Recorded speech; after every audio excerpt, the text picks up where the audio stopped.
Ang kwento nina Adan at Eva sa Garden of Eden. Pagkakaroon ng karanasan sa pamamagitan ng paggawa ng mga pasya. Sina Adan at Eva ang una sa mga anak ng Ama sa langit na nabuhay sa lupa.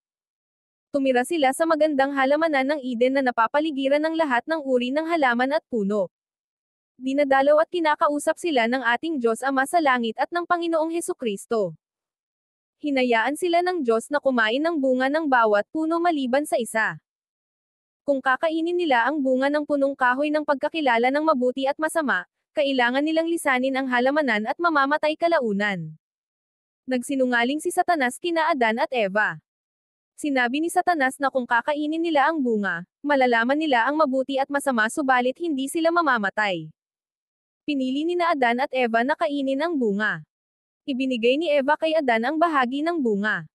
Pinili rin niyang kainin ito. Dinalaw sila ng Diyos Panginoon, subalit natakot sina Adan at Eva at nagtago.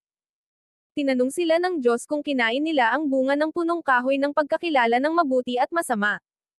Sinabi ni Adan at Eva sa Diyos na pinili nilang kainin ang bunga. Dahil sa kanilang pagpili, kinailangang lisanin ni Adan at Eva ang halamanan ng Eden. Noalay sila sa Diyos, ngunit may plano siya para sa kanila. Ngayon ay alam na nila ang tama sa mali at sila ay maaari nang magkaroon ng mga anak. At doon nagsimulang nagkasala ang buong sanlibutan. Nangako sina Adan at Eva na susundin ang lahat ng utos ng Diyos. Tinuruan silang mag-alay ng mga hayop.